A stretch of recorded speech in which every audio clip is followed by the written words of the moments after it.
विस्तार।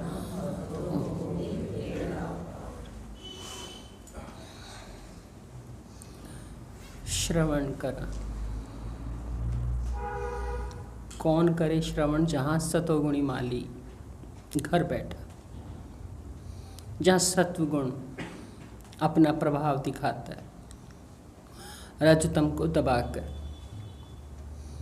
वासनाओं और कर्तापन को त्याग कर, अहंकार को, तमोगुण अहंकार, रजोगुण कर्मासक्ति, कर्मफल इच्छा, परे करके उनको सतोगुणी तप, सतोगुणी श्रद्धा, सतोगुणी विचार, सतोगुणी क्रियाएं, सतोगुणी देव, ये रजतम को परे करके ही आते हैं। रज तो कहता ही है कि हर चीज में इस फल की इच्छा करो, तम तो कहता ही है अहंकार के लिए जियो, पर सतोगुणी युद्ध करता है, संघर्ष करता है, पुरुषार्थ करता है, चुनाव के लिए। चुनाव में जूझता है, तो आखिर क्या करता है? श्रवण। श्रवण क्यों किया जाता है?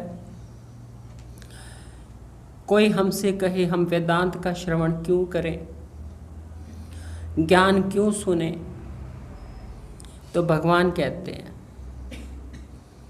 कि तुझे वो ज्ञान देवेंगे, ज्ञानी तत्वज्ञ जो रखे, दंडवत प्रश्न सेवा से ध्यान में रखना उसे, जिसके जानने से मिटेगा मोह पांड, फिर तू मेरे तेरे में देखेगा भूत है नहीं।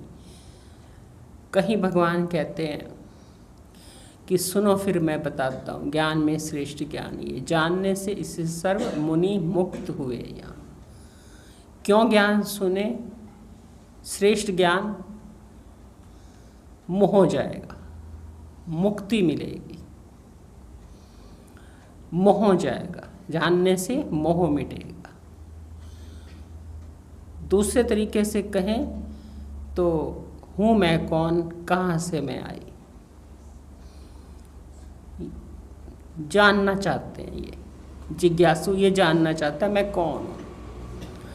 किसी के मन में ये सवाल उठे आत्मज्ञान क्यों सुनना चाहिए? स्वयं को जानने के लिए, हर प्रकार के मोह से दूर होने के लिए, मुक्ति के लिए, कहिए अज्ञान से अपना छुटकारा पाने के लिए। मुक्ति का मतलब है अज्ञान से छुटकारा, और कोई मुक्त तो होता नहीं क्योंकि कोई बंधा ही नहीं। अज्ञान से मुक्ति, कहिए वासनाओं से मुक्ति, कामनाओं से मुक्ति। तो श्रवण करने का उद्देश्य है कि स्वयं को जानना, स्वयं को जानने में जो संशय आते हैं उनकी निवृत्ति श्रवण करता है। इसलिए किसी ने कहा कि पूजा ये श्रुति गावे, सब सुनो ध्यान से, पूजा ये श्रुति गावे। पूजा कौन सी श्रुति, श्रुति कौन सी पूजा गाती है? पूजा के बारे में भी सुनो, क्योंकि पूजा करने वाला पहले खुद को नहीं जानता, फिर पूजा किस लिए की जाती है ये नहीं जानता, फिर किसकी की जाती है ये भी नहीं जानता, बस कर देता है। शास्त्र कहता है, श्रुति कहती है, पूजा कौन सी श्रुति गाती है, पहले ये सुनो। श्रवण देके सुनो साधो, टेवराम जी कहते हैं। क्यों सुनो? कारण कई हो गए, पर सभी कारण जीव ब्रह्म की एकता के इर्द गिर्द हैं। स्वयं को जानो तो जीव ब्रह्म की एकता है, पूजा को जानो कि पूजा कौन सी गाती है, श्रुति। श्रुति यानी उपनिषद, वेदांत। वेदांत में क्या है? उपनिषद, और उपनिषदों में क्या है? श्रुतियाँ। श्रुतियाँ यानी हमारी माँ। क्यों जानना है? माँ के पास क्यों जाना है कि पिता कौन है?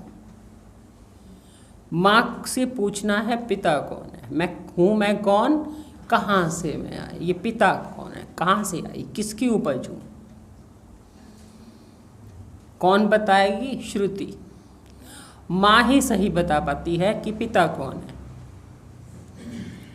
पूज्य बीजी महाराज उदाहरण दिया करते थे कि मामा आए, चाचा आए, ताया आए, माँ कहती है पिता समान है। पिता तो नहीं कहती, पिता तो उसी को कहती है जो पिता है। श्रुति से पूछो, श्रुति माँ से पूछो, हूँ मैं कौन, कहाँ से मैं आई, मैं कहाँ से आई, कौन है मेरा पिता, कौन है मेरी उत्पत्ति का कारण? तो श्रुति कहती है परमात्मा तेरा पिता है। तेरी उत्पत्ति स्थिति लय परमात्मा से हुई है। जिस अधिष्ठान में तू दिखता है उसी में तेरी उत्पत्ति हुई है, उसी में तेरी स्थिति है और उसी में तेरा लय। जिसे कहा संविद सुनांदा सुनो नहीं सखियो मैं ते त्वड़ा।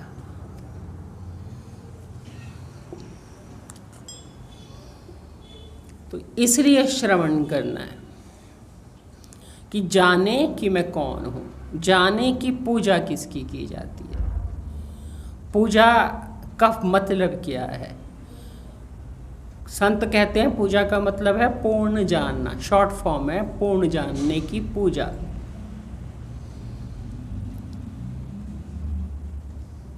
पूर्ण जानना, और पूर्ण जानने का मतलब है स्वयं को जानना, जगत को जानना, ईश्वर को जानना।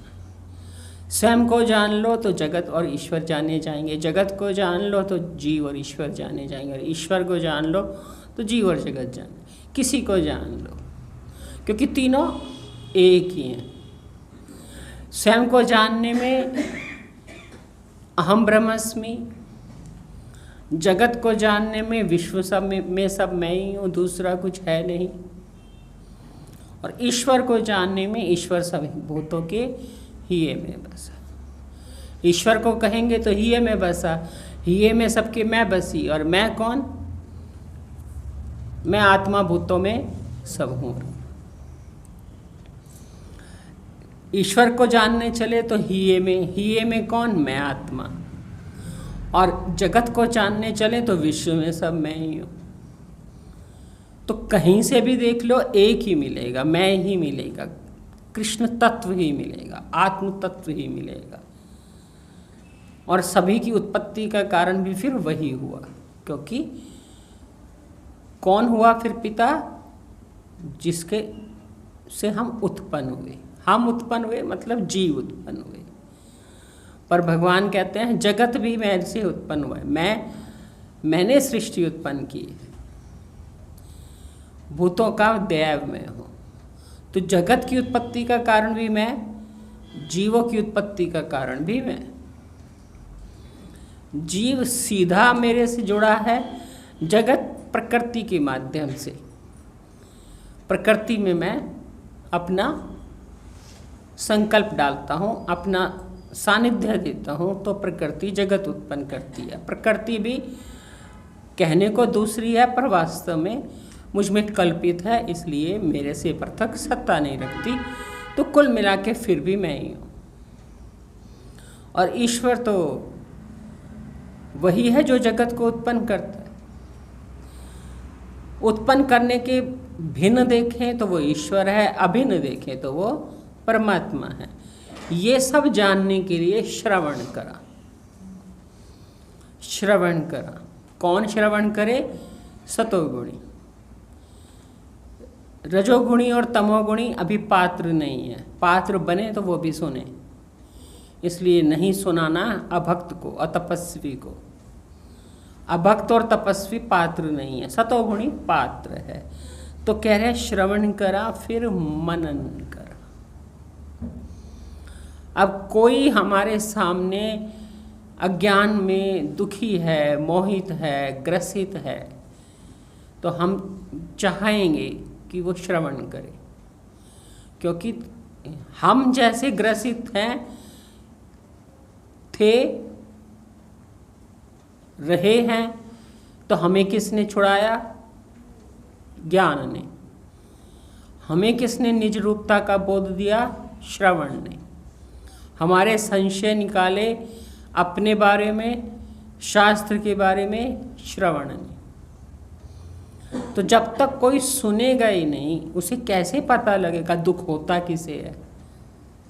जब पता ही नहीं दुख होता किसे है तो दुख का निवारण कैसे होगा? किसी को होता भी है या अपने में आरोप होता है? वास्तव में कोई दुखी है? ये दुखीपना किसी को अपने में जो भासता है वो कितना सच्चा है, ये जब तक कोई शोधन नहीं करेगा, खोज नहीं करेगा, तो उसका दुख जाएगा कैसे? कोई अपने में बंधन मानता है, पर बंधन किसको होता है? ये कौन है वो जो जिसको बंधन अपने में लगता है?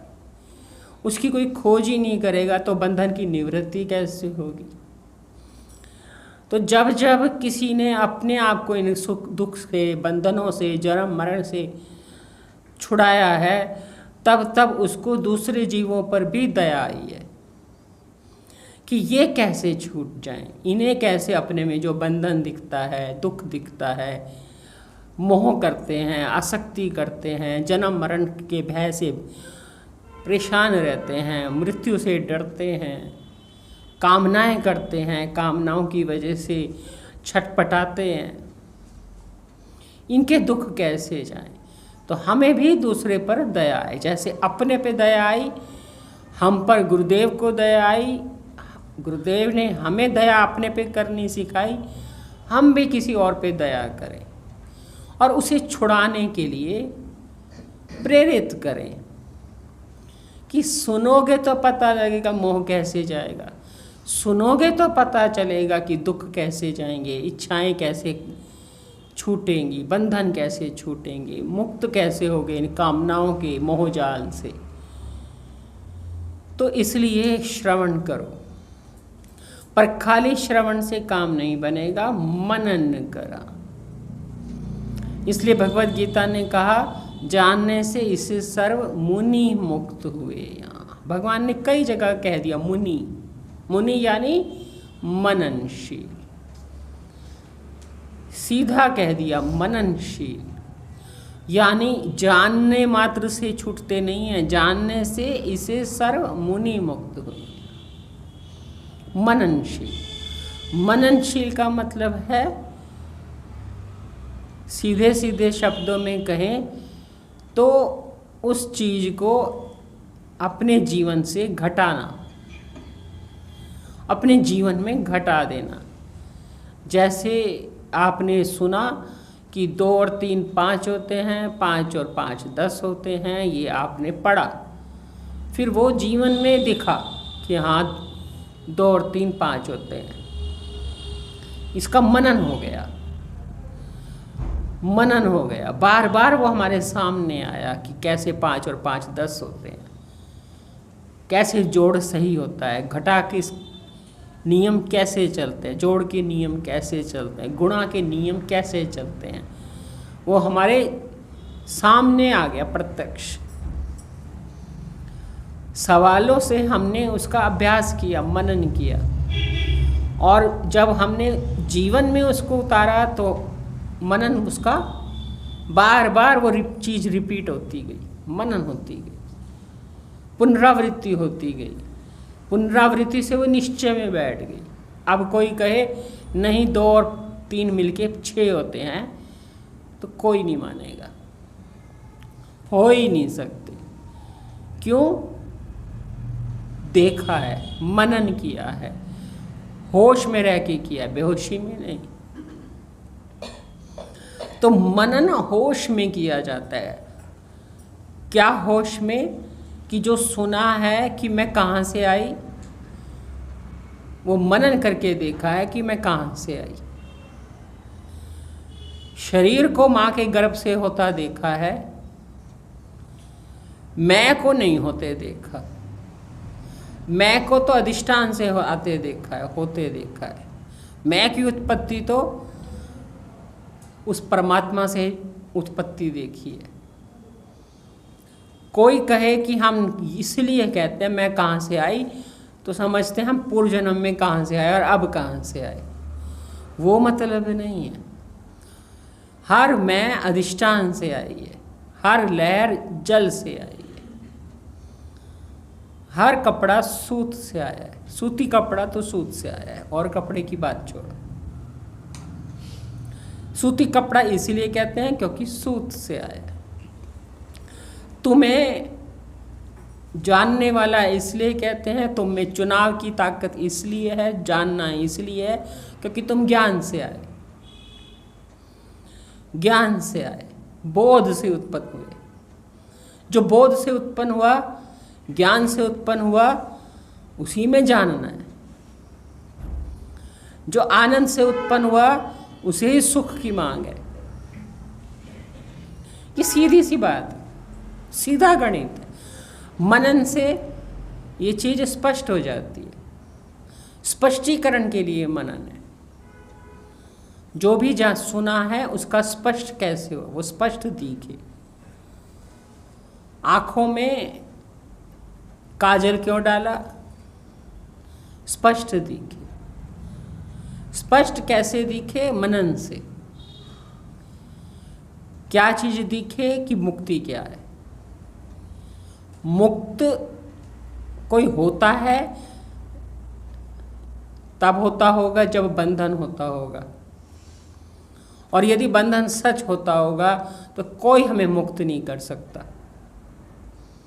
कर भी देगा तो थोड़ी देर के लिए। ऐसी मुक्ति किसी को चाहिए नहीं। मुक्ति ऐसी चाहिए जो फिर बंधे नहीं। तो क्या वास्तव में हम बंधे हैं? खोजा ये गया, श्रवण ने बताया नहीं, बंधे नहीं हो। मनन से ये स्पष्ट हुआ बंधन है ही नहीं। बंधन कल्पना है, बंधन मान्यता है, बंधन गलतफहमी का सच मानने का अभ्यास है। गलतफहमी को सच मानने का अभ्यास है, जिसे उन्होंने कहा आकाश में 2 चंद्रमा दिखे। गलतफहमी को सच मान लिया। बहुत कुछ ऐसा है, मरुस्थल का जल, गलतफहमी को सच मानना। कस्तूरी मृग जो है वो सुगंध ढूंढता फिरता है, गलतफहमी को सच मान के। ब्रह्म में सत्यत्व बुद्धि। सत्यत्व बुद्धि मतलब उसको ब्रह्म नहीं दिख रहा, सच्चा दिख रहा है। मनन से पता चला ब्रह्म है, गलतफहमी है। ठूठ में पुरुष, रज्जु में सर्प, मरुस्थल में जल, ये सब उदाहरण किस लिए हैं? गलतफहमी को सच मानने के। बंधन भी गलतफहमी को सच मानने का आग्रह। आग्रह आग्रह इतना दृढ़ है जन्मों का कि ढीला नहीं छोड़ते। सतोगुणी जहाँ माली है वहाँ श्रवण यथार्थ है, श्रद्धा से है, सद्भावों से है, चुनाव करने की पावर का पूरा इस्तेमाल करके है, मान्यताओं को परे फेंकने की हिम्मत है। पूर्वाग्रह वहाँ नहीं काम करते, वहाँ चुनाव काम करता है। पर जहाँ पूर्वाग्रह काम करते हैं, आग्रह, पूर्वाग्रह मतलब जो पहले से माना है, पूर्वाग्रह कहते हैं उसको। ये चीज़ आपको जीवन में सीखनी पड़ेगी, देखनी पड़ेगी। जिनको समझ नहीं आती विद्या, उन्हें कारण समझना पड़ेगा। क्या दोष है? पूर्वाग्रह। आग्रह है, आग्रह है कि चंद्रमा चमकता है, आग्रह है तारे छोटे हैं, चंद्रमा बड़ा है। खोजने वालों ने खोज के बता दिया तारे छोटे नहीं हैं, दूरी की वजह से छोटे लगते हैं, छोटे नहीं हैं। बहुत उनका बड़ा विस्तार है। दूर से जो चीज़ जितनी दूर होगी उतनी छोटी लगेगी। कई किलोमीटर, कई अरब किलोमीटर बड़ी दूर है। चंद्रमा तो बहुत पास है, बहुत पास है मतलब पृथ्वी के उसी में है। तो कुल मिलाकर के कई ऐसे हमारे पूर्वाग्रह हैं, आग्रह। आग्रह में ही ये सब आते हैं। किसी को रस्सी में सांप दिखा, किसी को ठूठ में पुरुष दिखा, किसी को मरुस्थल में जल दिखा, किसी को कस्तूरी मृग को खुशबू देखी और उस सुगंध को ढूंढ रहा है जो उसके नाभि में है। किसी को आग्रह है कि मैं शेर भूल गया और वो बन गया, गीदड़ बन गया, कुछ और बन गया और आग्रह हो गया मैं शेर नहीं हूँ। अब वो आग्रह किसी शेर ने तुड़वाया कि अपनी बोली सुन, अपनी आवाज़ सुन, गरज के देख, क्या तेरी वैसी औकात है जैसी इन गीदड़ों की है? तेरी आवाज़ से तो ये सारे गीदड़ भाग जाते हैं। आग्रह छोड़। आग्रह छोड़ा जिन्होंने, चाहे वो राजकुमार की कथा है, कोई कथा हम सुन लें, चाहे विचार सागर दर्पण की वो कथा है कि राजा है और एक सामान्य वो है किसान है जिसके हाथ में एक लकड़हारा है, या कोई भी है, मनुष्य समान है। आग्रह कहता है ये राजा है, मैं छोटा हूँ, वो बड़ा है। आग्रह कहता है ये चिंगारी है, ये भट्टी है। आग्रह कहता है ये रवा है, ये मिश्री है। आग्रह तो बहुत सारे हैं शास्त्रों में। हमारे आग्रह को ही समझाने के लिए इतने उदाहरण भरे पड़े हैं। तो हमारे आग्रह कहते हैं कि नहीं, मैं वो नहीं हो सकता, मैं छोटा हूँ, मैं बंधा हूँ, मैं फंसा हूँ, इच्छाएं मेरी मजबूरी है, जन्म मरण से डर मेरी मजबूरी है, जन्म लेना मेरी मजबूरी है, दुखी होना मेरी मजबूरी है, सुख की इच्छा मेरी मजबूरी है। पर शास्त्र कहता है ये सब तेरी कोई मजबूरी नहीं है, ये तूने मजबूरी बनाई है, तेरी बनाई मजबूरी है। ये सब तेरा बनाया मक्कड़ जाल है, तूने ही बनाया, तू ही फंस गया। अपने बनाने को तू नहीं देख पाता, फंसने को देखता है। तो बनाने को देख तो तुझे अपना महत्व पता लगे। तो मनन किस लिए होता है? अपने पूर्वाग्रह को तोड़ने के लिए। श्रवण किस लिए होता है? आपको समझ में आया। भगवान ने जो कुछ कहा, संतों ने जो कुछ कहा, वो प्रमाण है। गुरुदेव ने कहा हूँ मैं कौन, कहाँ से, किसका अंश हूँ, कहाँ से आई, किसकी जाई, ये मैं कौन उत्पन्न करता है, इस मैं को किसने प्रकट किया, किसने पैदा किया, कहाँ से आई। शरीर तो आता देखा, मैं तो नहीं आती देखी। एक शरीर से दूसरे शरीर में आती देखी, पर असल में कहाँ से आई?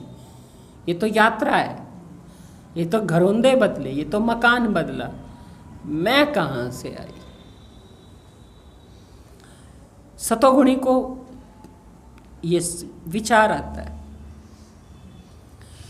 फिर आगे बढ़ के मनन करने में आग्रह तोड़ने की पावर आती है। रजतम के प्रभाव में आग्रह तोड़ने की हिम्मत नहीं होती। कमजोरियों को स्वीकार करेंगे पर कमजोरियों से लड़ेंगे नहीं। अपनी कमजोरियों को कमजोरी कहेंगे पर कमजोरी को बाधा समझ करके हटाने का पुरुषार्थ नहीं करें। पुरुषार्थ तो करेंगे पर कमजोरियों वाला पुरुषार्थ करेंगे, बल वाला पुरुषार्थ नहीं करें। इसलिए संतों ने कहा भक्ति करे कोई सूरमा। आग्रह तोड़ने, मनन होता है आग्रह तोड़ने के लिए। लगता है ऐसे कि मैं फंसा हूं, वास्तव में नहीं फंसा, वास्तव में नहीं फंसा। फंसो कैसे, फंसो कैसे? मैं अधिष्ठान, ये छोटा सा अंतःकरण, मैं अंतःकरण में फंसा हूँ या अंतःकरण मेरे में दिखता है? अंतःकरण एक लहर है, मैं जल हूँ। अंतःकरण मेरे में दिखता है, मैं अंतःकरण में तो नहीं हूँ। अब जब मैं अंतःकरण का अधिष्ठान हूँ तो मैं अंतःकरण में कैसे फंस सकता हूँ? कामनाओं में कैसे फंस सकता हूँ? कामनाएं मुझे कैसे जब मजबूर कर सकती हैं? तो कि कामनाएं तो सुख की इच्छा से होती हैं, और सुख की इच्छा तो तब होती है जब अपने स्वरूप का ज्ञान नहीं होता। आनंद स्वरूप का ज्ञान हो, अपनी आनंद रूपता का अनुभव हो, तो सुख की इच्छा क्यों हो? सतरूपता का ज्ञान हो तो मरने से डर क्यों लगे? तो संतों ने अपने आग्रह तोड़ करके अपने को इन कामनाओं के बंधनों से आजाद किया। इसी को हमारे गुरुदेव ने कहा, ज्ञान और वैराग्य के पंख लगाओ और उड़ जाओ।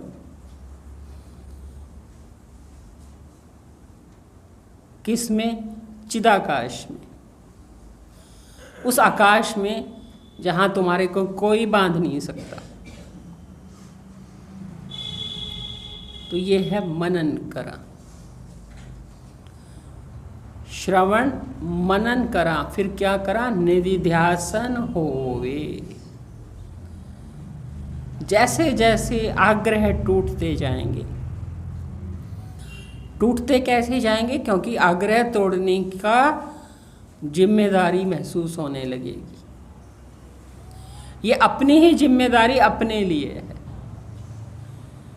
दूसरी सारी जिम्मेदारियां बंधन से हैं, आसक्ति से हैं, मान्यताओं से हैं। ये जिम्मेदारी शास्त्र ने आपको अपने लिए दी है। क्या? जो तुझे भ्रम है, भ्रम है, यूं कहो सत्य तो बुद्धि है गलतफहमी में। तू गलतफहमी का शिकार है, तो अपनी गलतफहमी तू ही दूर करेगा, तेरी गलतफहमी कोई और दूर नहीं करेगा। और अपनी गलतफहमी पर तुझे ही काम करना पड़ेगा, तेरी ही जिम्मेदारी है अपने प्रति कि तू अपनी गलतफहमी को दूर करे, आग्रह तोड़े। गलतफहमी हो सकती है, कई बार गलतफहमी होती है, दरवाजे पे कोई है, नहीं होता। गलतफहमी होती है किसी को कि छाया पड़ रही है पर लग रहा है कोई है। आंखें खराब हैं तो गलतफहमी हो सकती है कोई चीज़ दूर है, हो पास। मोतियाबिंद है, गलतफहमी हो सकती है। रोग कहीं है, गलतफहमी कहीं है। छेड़ किसी को रहे हैं, रोग कहीं और है। तो गलतफहमी है कहीं और कि कामनाओं के बगैर गुजारा नहीं है, सुख की चाह सच्ची है, दुख से दुख होना सच्ची बात है, हम सच्चे हैं। आसक्ति हमें होगी, इसमें क्या गलत है? ये सब गलतफहमी से उत्पन्न रोग हैं, या रोग ही गलतफहमी के रूप में है। रोग है अज्ञान का, जिससे अपनी सारी गलतियां सही लगती हैं,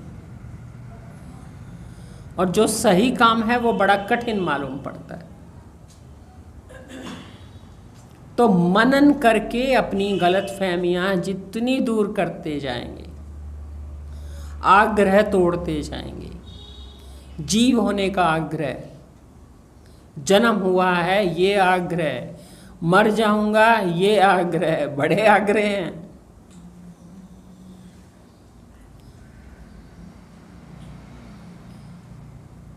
सुख की चाहना ये आग्रह है। सुख की चाहना ने कितने आग्रह किए, फल इच्छा भी आग्रह है, फल आसक्ति भी आग्रह है, कर्म आसक्ति भी आग्रह है, करके सुखी होने की इच्छा भी आग्रह है, जानने की इच्छा भी सुख के लिए, ये भी सुख स्वरूप की विस्मृति से है। इन पर काम करना मनन है ताकि आग्रह छूटे। तो जितना कोई समय मनन को देगा, इसलिए सुनते तो थे पूज्य बीजी महाराज से, श्रवण करो कण भर, मनन करो टन भर, निधि ध्यासन करो, मनन करो मन भर, निधि ध्यासन करो टन भर। समझ नहीं आती थी तब बात कि इतना सारा क्यों, पर वास्तव में श्रवण तो कण भर ही बहुत है, यदि दिल से, प्यार से, श्रद्धा से, आदर से किया जाए। यही तो जानना है कि हूं मैं कौन, कहां से मैं आई। अब जान लिया तो अब क्या करो, जानो इस मैं को, करो मनन, करो आग्रह तोड़ने की पुरुषार्थ कि आया होगा जो आया होगा, मैं तो कहीं से नहीं आई, मैं तो चिद सत्ता से आई और चिद सत्ता में ही रहती हूँ, मुझ में आना जाना है ही नहीं। जो आना जाना है वो उसी अधिष्ठान के इर्द गिर्द है, उसी में उत्पन्न, उसी में स्थित, उसी में लय। करो इसका मनन मन भर, हर पल करो ना। वृत्ति आ रही है जा रही है, तो भाव आ रहे हैं जा रहे हैं, मैं उठ रही है, लय हो रही है। अब ये तो मन भर कर देखो ना, मन भर, जब मन भर जीवन है तो मन भर देखोगे ना। सुनने की जरूरत तो इतनी है और आग्रह तोड़ने की जरूरत तो इतनी है, तो मन भर ही तो चाहिए। मन भर आग्रह है, अज्ञान तो इतना सा है, अंधेरा तो बहुत सारा है, पर रोशनी तो इतनी सी है। सारा अंधेरा भगा दिया। लकड़ियां तो इतनी सी हैं, तीली तो इतनी सी है, कितनी सारी लकड़ियां हैं पर तीली कितनी है, छोटी सी। तो श्रवण तो एक तीली है, एक रोशनी का दिया है। हटाना तो वो हटा ही देगा, पर जो आग्रह बीच में व्यवधान डालते हैं, जिसको आग्रह नहीं डालते वो तो श्रवण से सीधा साक्षात्कार, सुना और बोध, मनन निधिध्यासन की कोई आवश्यकता नहीं है। तीली लगाई, खत्म। तीली बस कोई दे दे, बस माचिस ही नहीं मिल रही थी, इधर माचिस मिली, इधर आग लगाई, सब धधक गया। वो तो माचिस के लिए घूमते हैं, तीली के लिए घूमते हैं, पर जिनकी लकड़ियां गीली हैं,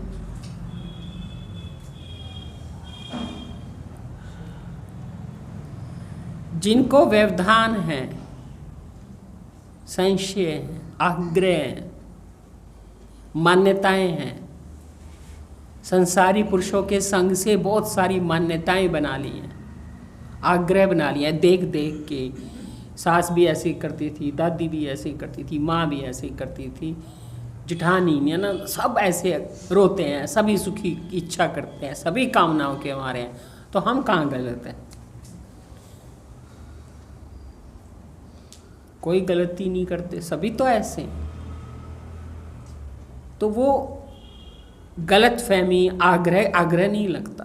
आग्रह ये लगता है कि जो कोई कोई करता हो, जो सब करते हैं तो वो आग्रह कैसा, ये सोच से देखते हैं। जो सब करते हैं वो आग्रह क्यों नहीं हो सकता? क्योंकि जब सभी अज्ञानी हैं तो सभी आग्रह एक जैसा कर रहे हैं। बस जो सुजाखे ज्ञानी महापुरुष हैं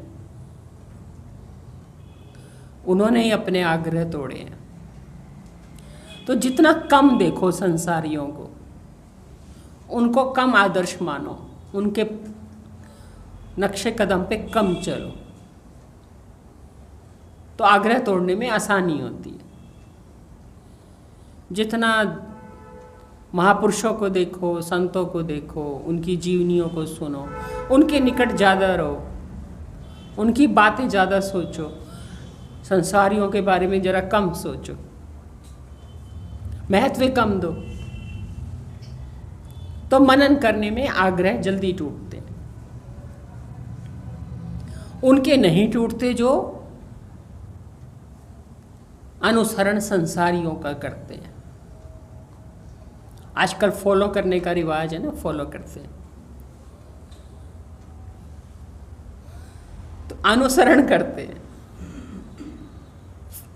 एक तो होता है कि क्रियात्मक फॉलो करते हैं, अब इंस्टाग्राम पे फॉलो करते हैं या फेसबुक पे फॉलो करते हैं, और एक होता है जीवन में फॉलो करते हैं, अनुसरण करते हैं। वो तो दिखता है कि इसे फॉलो करते हैं, करते वर्ते नहीं है, वो तो वहाँ से टिक मार देते, मुझे नहीं पता कैसे करते हैं, सुना सुनी। पर यहाँ तो मन बुद्धि फॉलो करते हैं, अनुसरण करते हैं। सास को देखा, माँ को देखा, दादी को देखा, नानी को देखा, चाची को देखा, बुआ को देखा, पता नहीं किस किस को फॉलो किया हुआ है, सबके संस्कार उठा लिए और लग रहा है कि हम गलत कहाँ हैं, हम तो सही हैं। वो भी तो ऐसे ही थे, वो भी तो इच्छाएं करते थे, वो भी तो आसक्ति करते थे, उन्हें भी तो लगाव होता था, वो भी तो मौत से डरते थे, उन्हें भी तो धन, वस्तु, व्यक्ति, सामान सब प्यारा लगता था, हमें भी लगता है। तो किसे फॉलो कर रहे हैं? उनको। जरा महापुरुषों को देखो, वो क्या करते हैं, उन्हें फॉलो करो, उनका अनुसरण करो। तो श्रवण करा, किसे श्रवण करा? इनको श्रवण। श्रवण उसको करेंगे जिसको फॉलो करना है, सुनेंगे उसकी जिसकी बात माननी है, इसका अनुसरण करना है।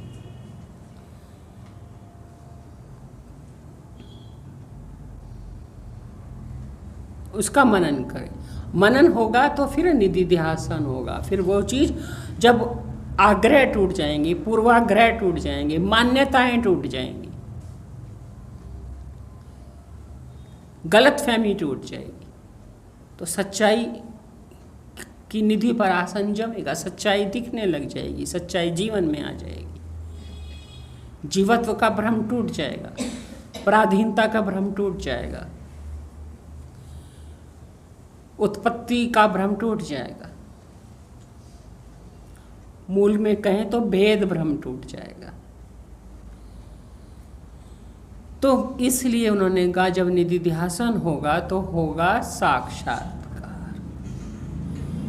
साक्षात्कार का मतलब है काया से, मन, बुद्धि से, इंद्रियों से असंग, अपने को इस काया, मन, बुद्धि और इंद्रियों से अलग देखना।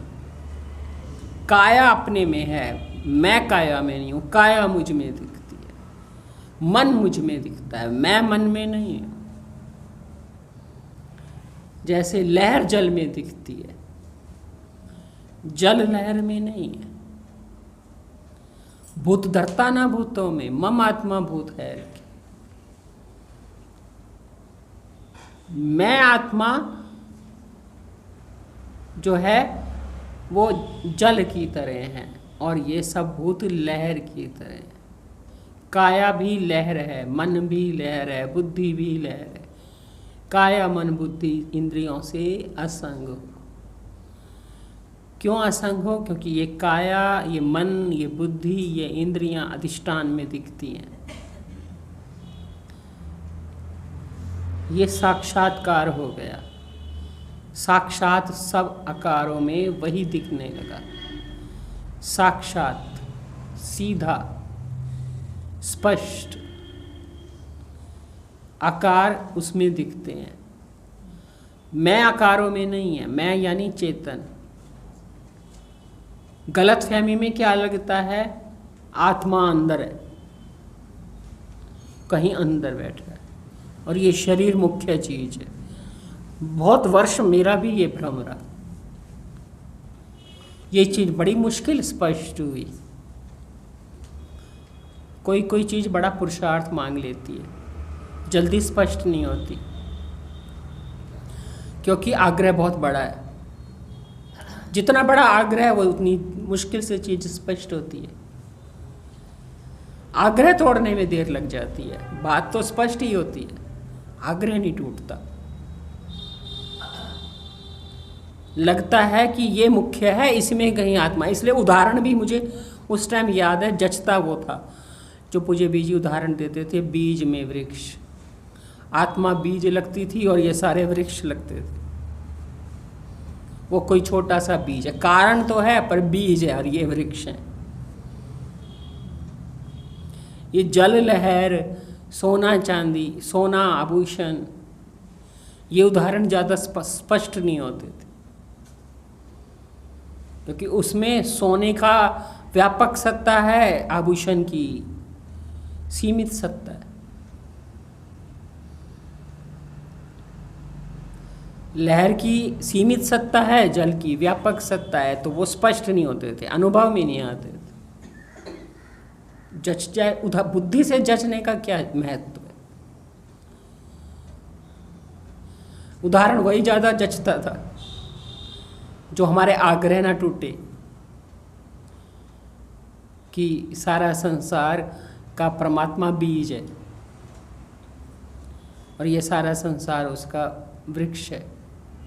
तो लगता था भाई हाँ वो बीज है, तो वो बीज है तो वो कहीं छिपा बैठा है, और ये छोटा सा है, और ये संसार फैला पड़ा है। जो 15वें अध्याय में भगवान कहते हैं अश्वत्थ वृक्ष है, पर वहाँ तो वो कहते हैं हुआ नहीं है ये, नहीं से तथापि, नहीं से रूप तथापि दिखे। ये बात नहीं समझ में आती। जो बात समझ नहीं आती ना, वो हम सुनते भी नहीं, क्योंकि वो हमारे दिमाग में ही घुसती नहीं। हम सुन के भी ऐसे लगता है वो हमारे अंदर नहीं गई, तो हमने सुनी ही नहीं, हमने अपने मतलब की बात सुन ली कि अश्वत्थ वृक्ष है। बड़े बेईमान होता है आग्रह।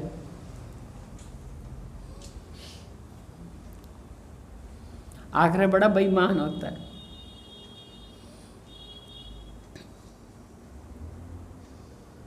तो श्रवण करा, मनन करा, निधिध्यासन होए साक्षात्कार। बस इतने में ही काम चला ले। तो वास्तव में साक्षात्कार का मतलब जो गुरुदेव ने कहा, साक्षात सब आकारों में वही दिखे। साक्षात वही दिखे मतलब वृक्ष में बीज ना दिखे, लहर में जल दिखे, साक्षात जल दिखे, सभी लहरों में, तरंगों में, सभी आभूषणों में सोना दिखे, साक्षात दिखे, डायरेक्ट सोना दिखे। बीच में आभूषण ना आ जाए आँखों के आगे, उनकी पृथक सत्ता ना आ जाए, द्वैत ना आ जाए, अद्वैत दिखे। यह है साक्षात्कार का मतलब। साक्षात वही दिखे सब आकारों में। साक्षात यानी साक्षात सूत दिखे, बीच में कपड़ा ना दिखने लग जाए। यही तो मतलब हुआ, या मैं तुक्का लगा रही, मुझे तो यही मतलब जच रहा। साक्षात वही दिखे, कोई बीच में व्यवधान ना आए, बीच में कोई नाम रूप ना आ जाए, किसी और का महत्व ना आ जाए। यह है होवे साक्षात्कार।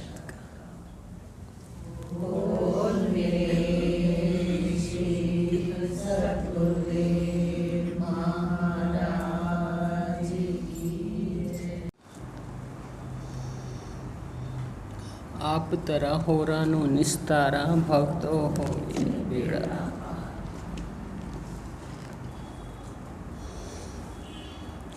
साक्षात्कार श्रवण मनन निधिध्यासन से जो साक्षात्कार है वो क्या करता है, तार देता है।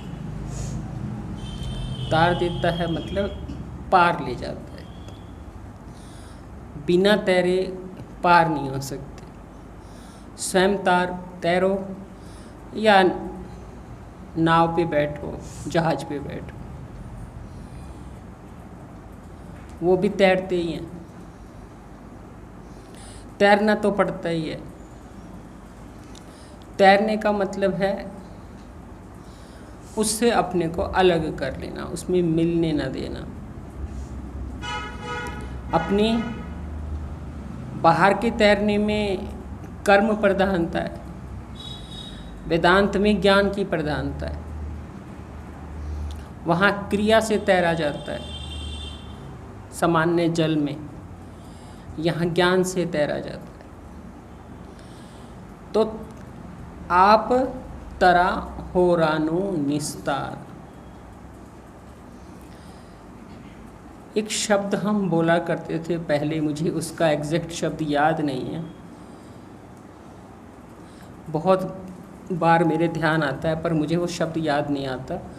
जब कोई चीज़ किसी, मान लो पानी और मिट्टी मिक्स हो गए, या कोई भी चीज़ में मिट्टी है तो हम उसे रख देते हैं तो मिट्टी नीचे बैठ जाती है, पानी ऊपर आ जाता है, तो हम उसे धीरे धीरे अलग कर लेते हैं, पानी को, वस्तु को भी अलग कर लेते हैं, मिट्टी नीचे रहने देते हैं। इसको हम एक शब्द बोलते थे निथारना, निथारना, निथारना ही बोलते हैं ना, मुझे याद नहीं आ रहा था। उस निथारने का, निथारना शब्द निस्तार से बना है। ये निस्तार एक प्रकार की क्रिया है। मैं वर्षों से इस शब्द को याद करती, मुझे याद नहीं आ रहा था। निस्तारना एक प्रकार की क्रिया है जिसमें कोई भी चीज़ मिल गई तो उसको बिना छेड़े वो नीचे बैठ जाए और बाकी ऊपर आ जाए।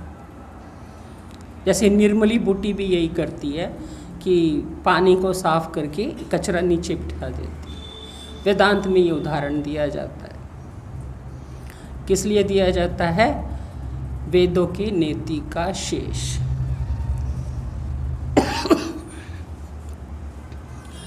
वेदों के नीति का शेष, नाइति नाइति नाइति करते जो शेष रह जाए।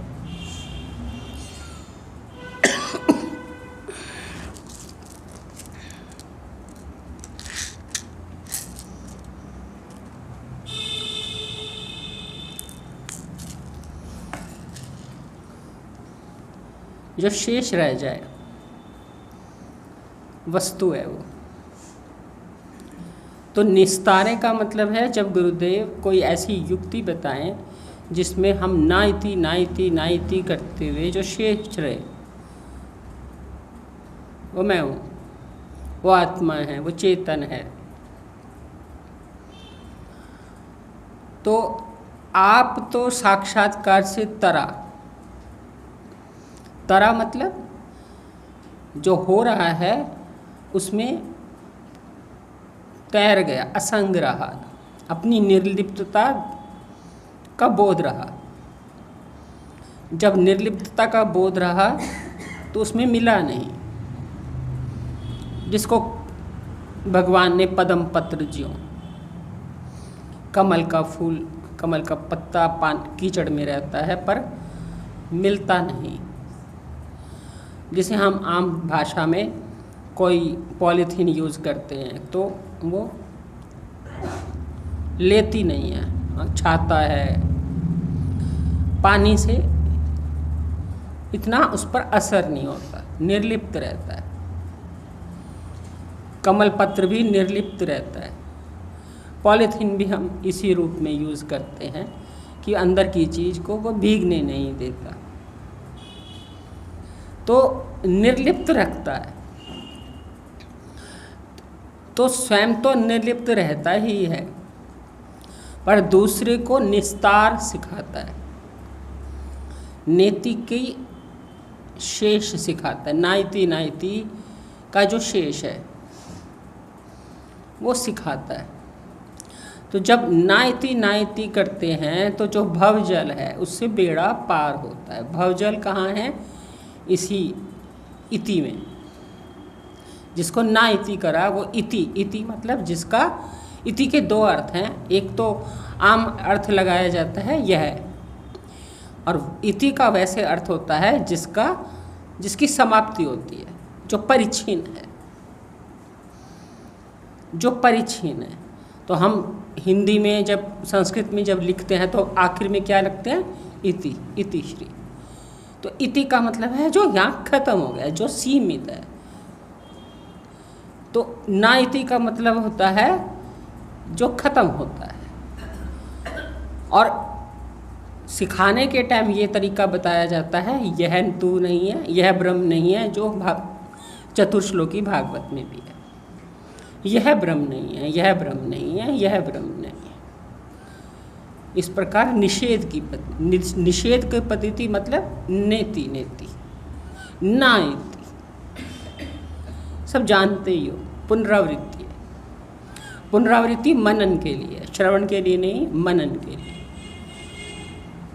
तो ना इति करके भव मतलब जो हो रहा है, भव जल, भव सागर, या भव जो हो रहा है, जो होता दिख रहा है। होना किस में है? गुणों में। परिवर्तन किस में है? गुणों में।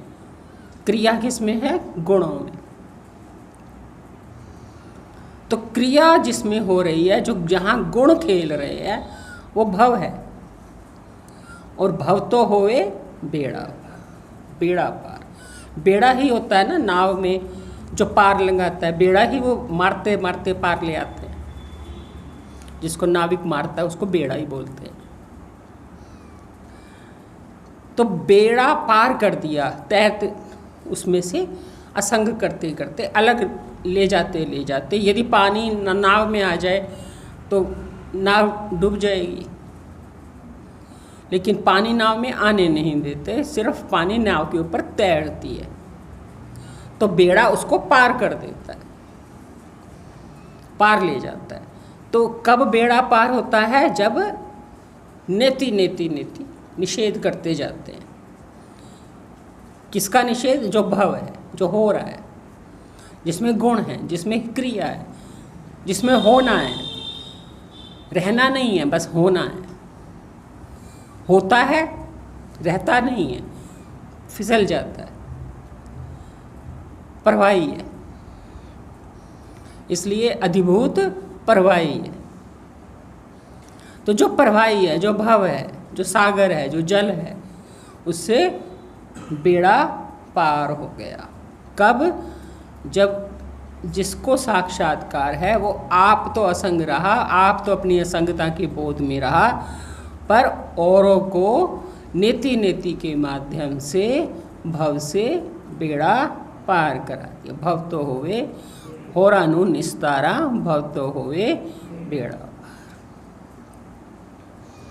ये तो हो गया सतोगुण, जहाँ रहता है, जहाँ चुनने की अपनी पावर का सही उपयोग है। जद बैठा कुम्हार घर सखियों, रजोगुणदा करा व्यवहार। रजोगुणदा करे व्यवहार।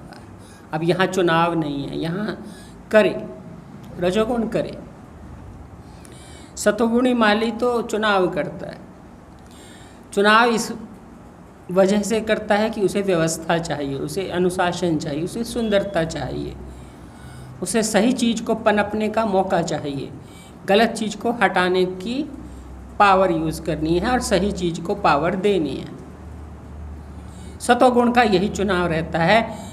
सजातीय वृत्ति को बढ़ाना है, विजातीय वृत्ति को हटाना है।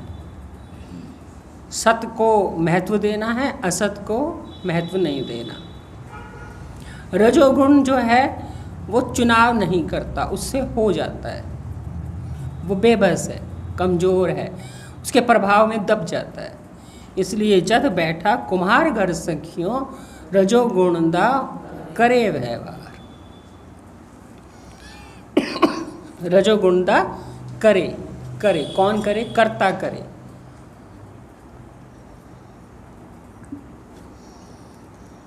वहाँ करता रहेगा, जहाँ करता रहेगा वहाँ होगा। केमिकल्स अपने आप काम कराएंगे, क्योंकि केमिकल्स बने ही उस हिसाब से बनाए हैं कि ये चीज़ है तो ये हो गई। किसी चीज़ को याद करा तो मुंह में पानी आएगा, ये ऐसा सोच के केमिकल वहाँ बनने शुरू हो गए, क्योंकि ऐसी सोच बना रखी है कि ये चीज़ तो बड़ी अच्छी है, इसके नाम से तो मुंह में पानी आना चाहिए, और आएगा, होगा। आसक्ति आएगी, मोह आएगा, लोभ आएगा, द्वेष आएगा, दुख होगा, आकर्षण होगा। क्यों? कुम्हार घर बैठा है। कुम्हार यानी संकल्प बनाने वाला, कल्पना करने वाला, कल्पना करने वाला, कर्ता। कर्ता कल्पनाएं करता है, निर्माण करता है, उसे निर्माण करना है, उसे निर्माण में रुचि है। सतोगुणी माली को निर्माण में रुचि नहीं है, व्यवस्था में रुचि है। वो जो बना है प्रकृति से उसको सिर्फ व्यवस्थित करता है। वो ये नहीं कहता मैंने पेड़ उगाया, वो कहता है जो उगा है उसे व्यवस्थित करना है, सुंदरता देनी है, सही को पोषण देना है, और जो सही नहीं है उसको बहिष्कार करना है। इसलिए रजतम जीत करके पारत सत्व है बड़े। पर रजोगुण करता है क्योंकि निर्माता है, निर्माण करता है। निर्माण करने का काम मन का है, और रजोगुण के पास मन मुख्य होता है, उसका मन ही सब कुछ होता है, क्योंकि मन निर्माण करने वाला है, मन बनाने वाला है। मन कुछ ना कुछ गढ़ता रहता है, कुम्हार भी कुछ ना कुछ गढ़ता रहता है, मन भी कुछ ना कुछ गढ़ता रहता है। तो जब मन जिसका जितना कुछ गढ़ता रहता है, कुछ ना कुछ गढ़ रहा है, बना रहा है, निर्माण कर रहा है, वहाँ कुम्हार है। और जहाँ निर्माण करने वाला है वहाँ रजोगुण का व्यवहार होगा, रजोगुण का व्यवहार किया जाएगा, क्योंकि निर्माण करने वाला बैठा है। अब निर्माण कौन करेगा? जिसको ये भ्रम है कि मैं करता हूँ, मैं निर्माण करता हूँ। ऊपर ऊपर से बात मत समझना, गहराई से समझना, क्योंकि अविद्या हमेशा अपने आप को ऐसी दिखाती है कि तेरे से कुछ होता है। होता तो गुणों से है, पर गुण है कर्म के करता, ऐसा नहीं मानता। जब गुणों के कर्म है करता तो दृष्टा, पर मैं गुणों से कर्म करता हूँ तो रजोगुणी करता। गुणों के संग से ये देखे योनि बुरी भली। तो जो गुणों का संग करता है वो निर्माण करता बन जाता है। उसे लगता है मैं करता हूँ, मैं जानता हूँ, आँख से मैं देखता हूँ, देख के मैंने ये जाना, सुन के मैंने ये जाना। जाना किसने? सतोगुण ने। लगा मैंने जाना। ज़्यादा खोलने का समय नहीं है, इसलिए आप सब वही शब्द मैं भी दोहरा दूँ, दीर्घकालीन श्रोता। तो आप सब सुना हुआ है, सब जानते हो कि कर्ता हमेशा अभिमान से बनता है। अभिमान कहता है मैं करता हूँ, और जहाँ अभिमान है वहाँ कुछ ना कुछ अपने में करे जाता है। करना उसकी आदत बन चुका है। सतोगुण की देखना आदत है, देखना, सोचना, यज्ञ, दम, प्रेम, उदारता। रजोगुण की आदत है करना, क्योंकि वहाँ कर्तापन, आसक्ति से कर्तापन दृढ़ रहता है। तो रजोगुणी करता है, सतोगुणी देखता है। तो जद बैठा कुम्हार घर सखियों, रजोगुण दा करे व्यवहार। कौन करे? जो बेबस है। बेबस है, बेबस तो कोई नहीं होता, पर करने की आसक्ति ने उसे, अविद्या ने उसे अपने में बेबसता दिखाई है कि करना तो है ही, कुछ ना कुछ तो करना ही है, मैं किए बगैर रह नहीं सकता। इसे कहते हैं करने की आसक्ति। करे बगैर नहीं रह सकता। ज्ञान कहता है करना तेरे में है ही नहीं, तू केवल देखता है। अज्ञान कहता है मैं किए बगैर रह ही नहीं सकता, सोचे बगैर नहीं रह सकता, देखे बगैर नहीं रह सकता, जाने बगैर नहीं रह सकता, बोले बगैर नहीं रह सकता, चले बगैर नहीं रह सकता, बात कोई कर रहा है तो सुने बगैर नहीं रह सकता, करे। इसलिए तोड़ा जोड़ा बनना सबनो कर्म कांड विच करा व्यापार। निर्माण करने वाला यही तोड़ेगा जोड़ेगा, कहीं से तोड़ेगा, सृष्टि बनाएगा, फिर उसको जचेगी नहीं तो तोड़ देगा, कुछ ना कुछ गढ़ता रहेगा, कुछ ना कुछ निर्माण करता रहेगा, तो फिर उसको पसंद नहीं आएगी तो तोड़ देगा। जैसे बच्चे रेत के खिलौने बनाते हैं, रेत में वो बनाते थे, जब हम भी बनाते थे बचपन में रेत से, वे बनाते थे फिर तोड़ देते थे, फिर वो कुछ और बनाते थे, फिर बस यही करते थे। ऐसे लगता था हमने कुछ बना दिया, बनता कुछ भी नहीं था, रेत में क्या बनेगा। तो तोड़ा जोड़ा सबनु, सबको मैं तोड़ दूं और जोड़ दूं, कर्म कांड विच करा व्यापार। जहाँ कर्म कांड है, ज्ञान कांड में व्यापार नहीं हो कर सकता। कोई ज्ञान कांड में व्यापार करेगा तो उसके पास ज्ञान आएगा ही नहीं। ज्ञान कांड में समर्पण है, कर्म कांड में व्यापार है, सौदेबाजी। मैं ये करूँगा मुझे ये मिले, मैं ये करूँगा, तीर्थ करूँगा मुझे ये दे दो, मैं व्रत करूँगा ये दे दो, उपवास करूँगा ये दे दो। हर चीज़ में व्यापार है। यानी रजोगुण मलिन हो गया। रजोगुण शुद्ध होता है तो फल इच्छा नहीं होती, पर मलिन हो जाए तो व्यापार हो जाता है। भगवान के साथ व्यापार, सेवा में भी व्यापार, त्याग में भी व्यापार, दान में भी व्यापार। कुछ तो चाहिए लौट कर की कीमत तो मिलनी चाहिए।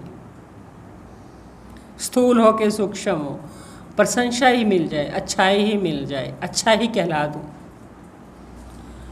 व्यापार तो है ही, कुछ भी लेना है, कोई छोटी चीज़ मांगता है, कोई बड़ी चीज़ मांगता है सभी व्यापारी।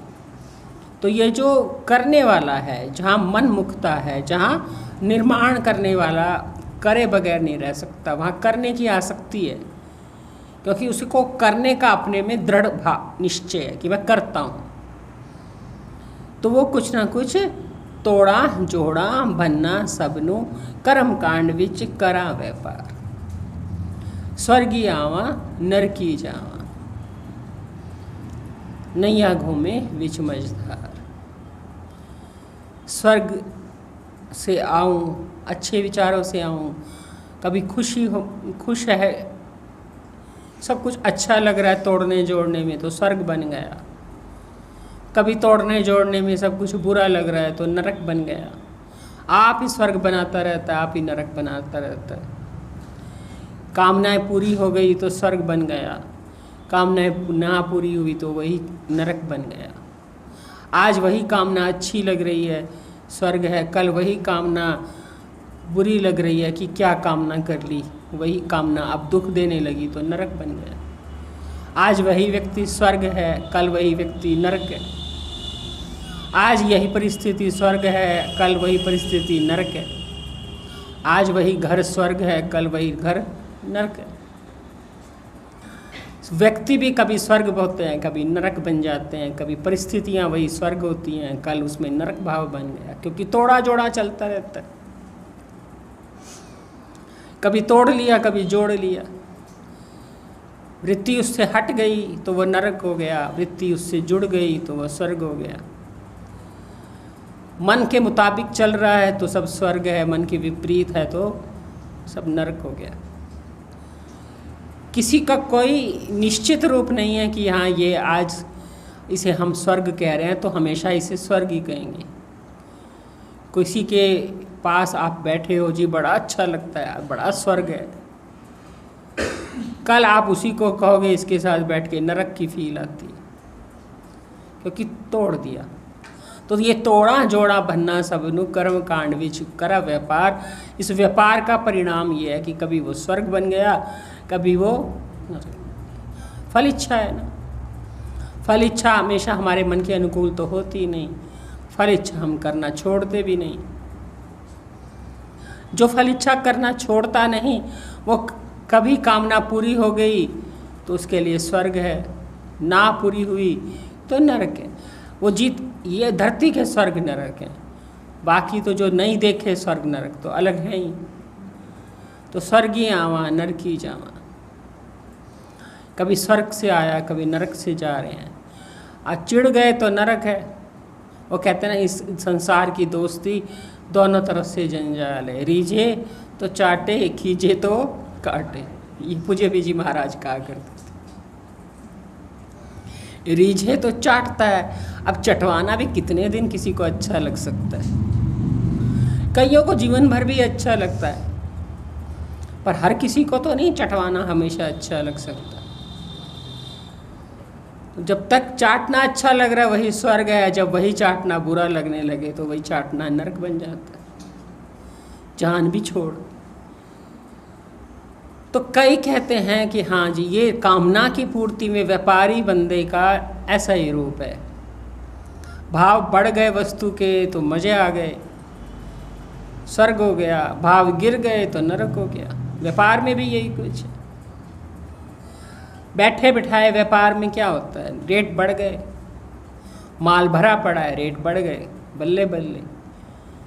अभी माल भरा है, रेट गिर गए, नुकसान हो गया। अब पूज्य बीजी ये माल का उदाहरण कई बार दिया करते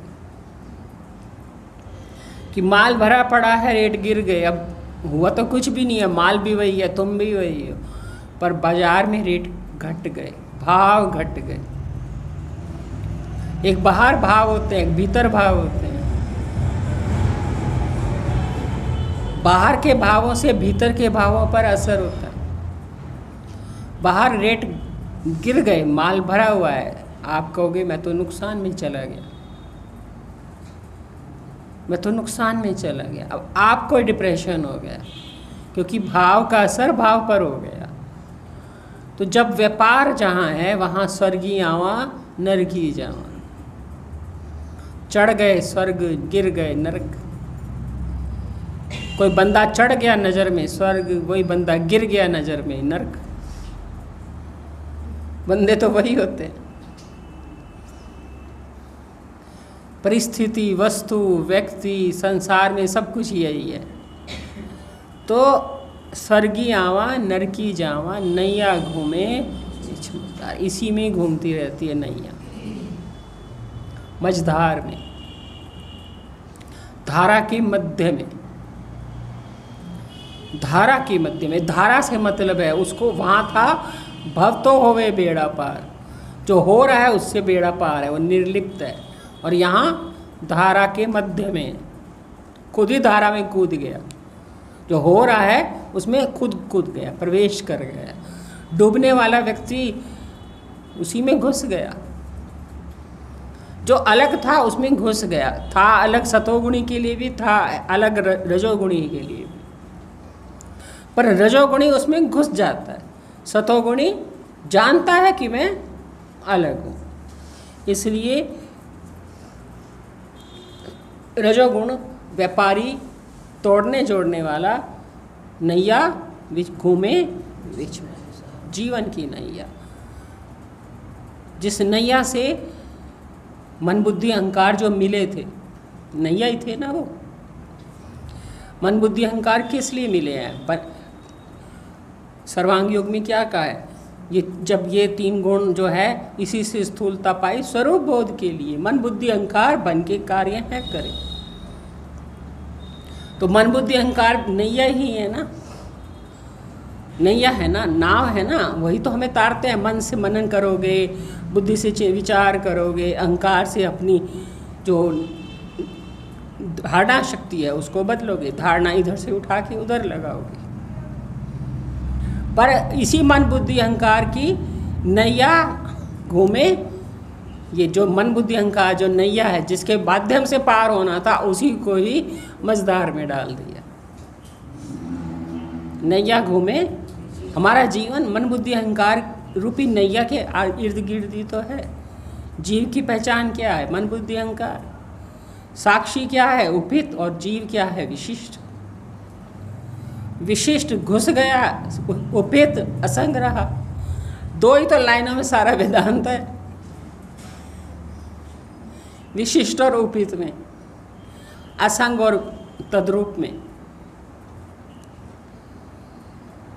तो स्वर्गी आवा नरकी जावा, नैया घूमे बीच मझधार।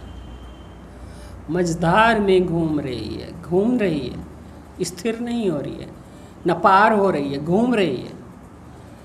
इसलिए आवागमन फिरिया बहु तेरा, जिससे मैनू आर न लगा।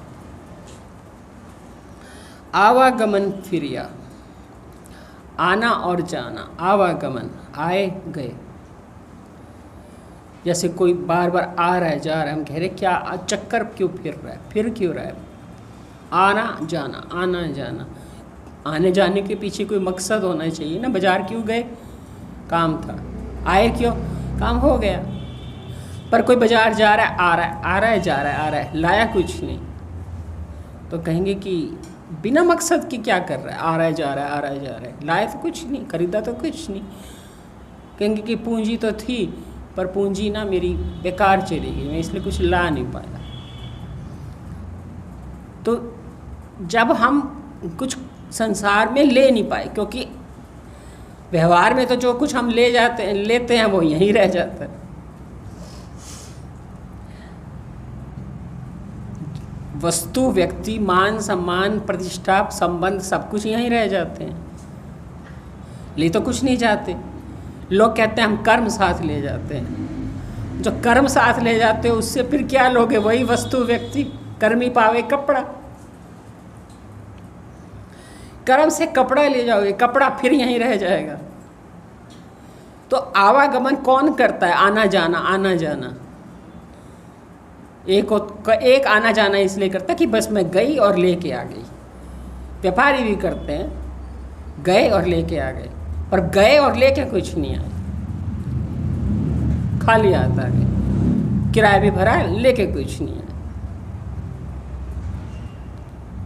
तो आवागमन फिरिया, हम संसार में आए और चले गए, लेके क्या गए, कुछ नहीं। जो लेके गए उसे फिर कोई एक दुकान खोल के बैठ गए, कपड़ा लेके बैठ गए, फिर उससे कुछ ऐसा कुछ नहीं लाए जो हमारे पास रह जाए। वो फिर संसार के पास ही आएगा, लौट के संसार बन के आएगा, मैं के पास नहीं आएगा, फिर कोई संसार बन के आएगा। तो ये खाली हाथ आया तो खाली हाथ चले आ। तो आवागमन फिरिया बहु तेरा, बहुत बार आवागमन हुआ पर लेके कुछ नहीं गया, आया और चला गया, आया और चला गया। आपको ये बात जचती है? नहीं जचती? सच सच बताओ, किसको जचती नहीं है? बोलो, नहीं जचती।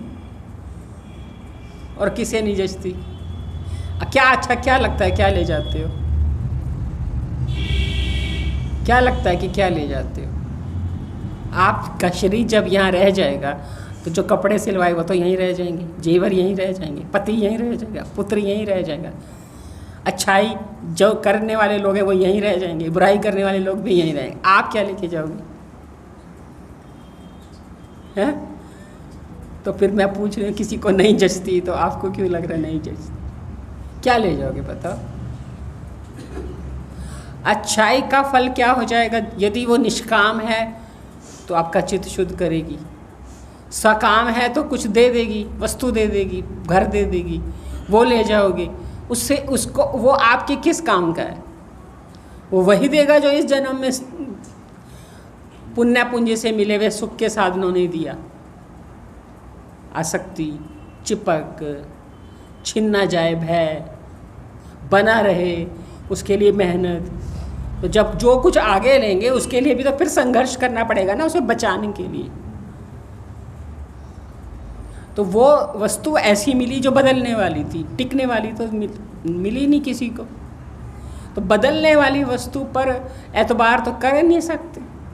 एतबार लायक तो कुछ नहीं मिला, मानो मिल भी गया, एतबार लायक तो कुछ नहीं मिला। जब एतबार लायक कुछ नहीं मिला तो खाली ही तो रहे। आपके पल्ले क्या रहा? जो मिला एतबार लायक नहीं मिला, विश्वास योग्य नहीं मिला, बदलने वाला मिला। अब जो चीज़ बदलने वाली मिली उसका क्या विश्वास? बदलने वालों का कोई विश्वास करते हो? दुनिया में तो नहीं करते बदलने वालों का विश्वास। तो ये भी तो बदलने वाले हुए ना, जो आपको कल आपके पास होंगे भी तो बदलने वाले, और उसकी भी कोई गारंटी नहीं है।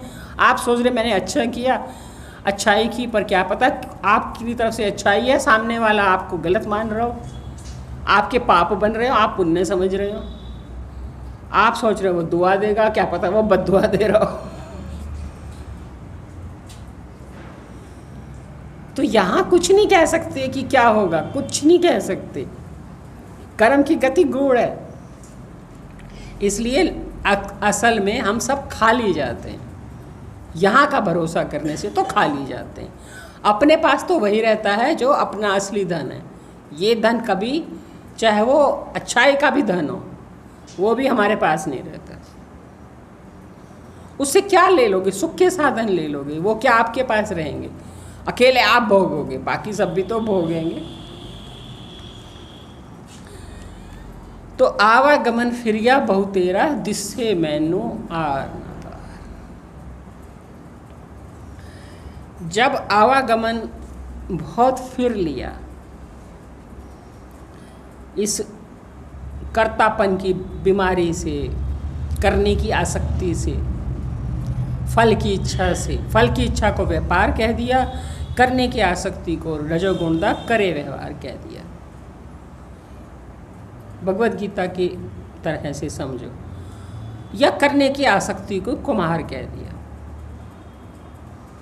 फल इच्छा को व्यापार कह दिया, परिणाम स्वर्ग नरक और नैया घूमे बीच में,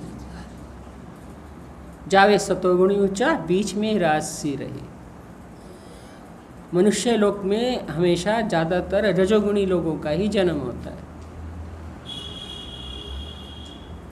आवागमन फिरिया बहुतेरा, दिस्से मैनू आर न पार। मुझे आर पार नहीं दिखता,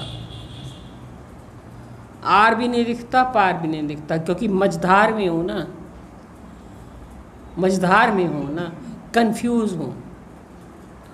संसार भी अब मुझे नहीं मिलता और परमात्मा भी नहीं मिलता।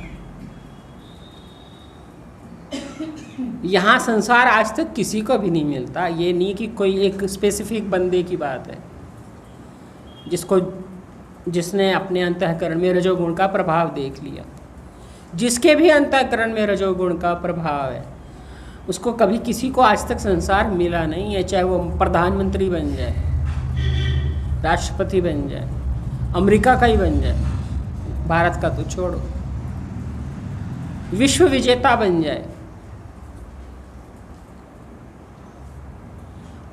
किसी को संसार नहीं मिला। सबका छिन जाता है। महल खड़े हैं, कितने ही महल हमने देखे होंगे, राजा तो नहीं बैठे, किसी को कुछ नहीं मिलता। जिससे मैनू आर न पार, मुझे नहीं दिखता, ना अंतःकरण के पार दिखता है, ना अंतःकरण के इस तरफ दिखता है।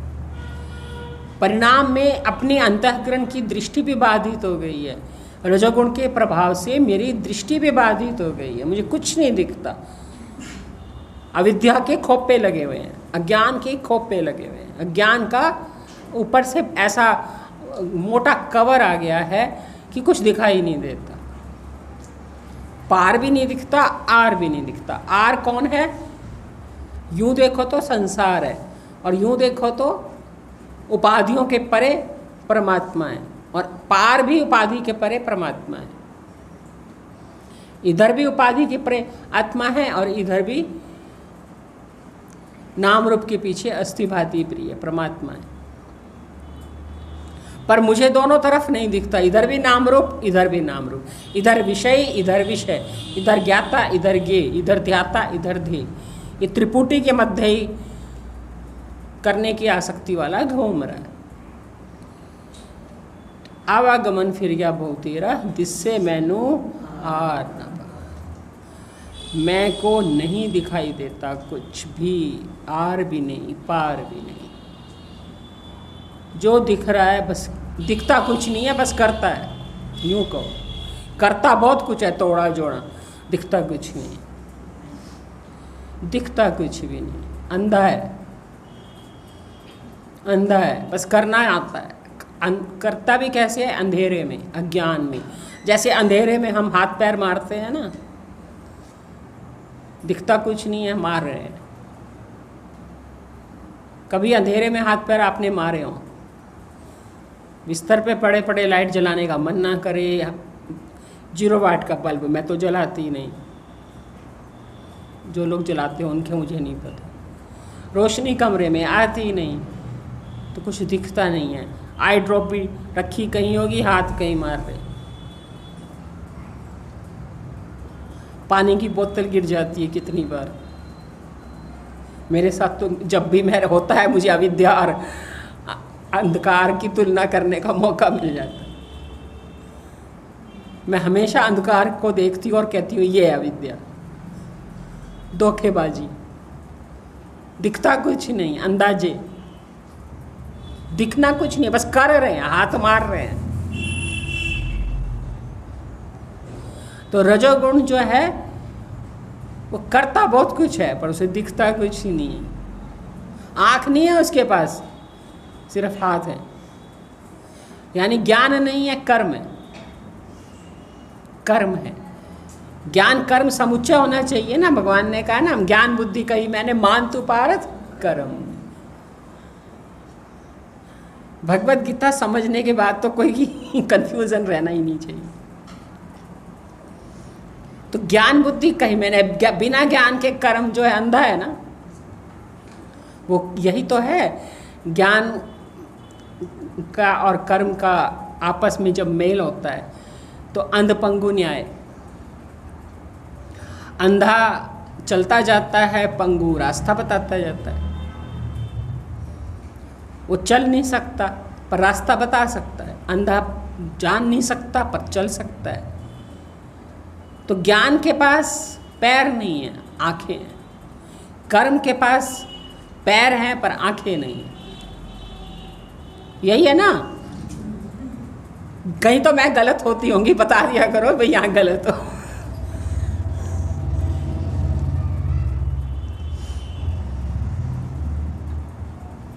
अंध पंगु न्याय, ज्ञान कर्म समुच्चय होना चाहिए, ज्ञान और कर्म का समन्वय होना चाहिए। तो रजोगुण का क्या हाल है? करा बहुत कुछ है, तोड़ा जोड़ा बनना, पर दिससे मैनू हूँ मैं अंधा, क्योंकि बिना ज्ञान के कर्म अंधा है। बोलते हैं पर बोलने को सुनते नहीं, सुनते हैं पर सुनने का कैसे सुने, कर्ता बन के सुने कि अकर्ता बन के सुने, अकर्ता हो के सुने। देखते हैं पर देखने को देखते नहीं, क्योंकि ज्ञान नहीं है। इसलिए रजोगुण का क्या हाल है कि वो मझधार में भी रखता है, आवागमन भी दिखाता है, स्वर्ग भी ले जाता है, नरक भी ले जाता है, नैया को मझधार में भी रखता है, और जिससे मैनू जो कुछ नहीं दिखता। इसी को गुरुदेव ने कहा ये संसार अंधों की नगरी है, क्योंकि यहाँ सिर्फ कर्म होते हैं। अंधा करता है पर क्या कर रहा हूँ नहीं पता, किसे छू रहा हूँ नहीं पता। तो अंधकार में मैं तो इस चीज़ को बहुत एक्सपीरियंस करती हूँ। आप कहो, मान लो, मतलब मैं एग्जाम्पल दे रही हूँ, होंगे तो आपके पास भी ऐसे कई अनुभव। कान की दवाई भी है, आँख की भी दवाई है, दोनों ही ड्रॉप्स हैं। शीशी भी मान लो, दोनों का गलती से साइज थोड़ा तो फ़र्क होता है, पर गलती से साइज तुमने ध्यान ना दिया, क्योंकि तुमने अपनी देखे हुए का अनुभव मान लो तुम्हें नहीं है, सिर्फ तुमने छूने का है, और तुमने कान की दवाई आँख में ठोक मारी, बता देगी आँख की तू अंधा है, तुझे करा है पर तुझे दिखता कुछ नहीं। इसलिए ऐसे में मोबाइल की टॉर्च जला के पहले श्योर कर लो कि ये आँख की है कि कान की है। ऐसे नहीं कि बस डाल दी, नहीं डालते ना, डरते हैं ना कि आँख में ना डाल दें कान की दवाई। तो बार बार वो हल्की सी टॉर्च भी जो है ना मोबाइल की, वो भी बता देती है कि भाई बस सिर्फ पहचाननी तो होती है। तो आँख बहुत ज़रूरी है, दिखना बड़ा ज़रूरी है। बिना दिखे तो बस अंधाधुंध हो रहा है, करवा रहा है वो भी रजोगुण, वो भी यंत्रवत देखा देखी, मोह हो रहा है देखा देखी, लोभ हो रहा है देखा देखी, आसक्ति हो रही है मान के। होश थोड़ी है, बेहोशी में हो रहा है। चुनाव थोड़ी कर रहे हैं, बस कोई करा रहा है। ये रजोगुण का मामला है।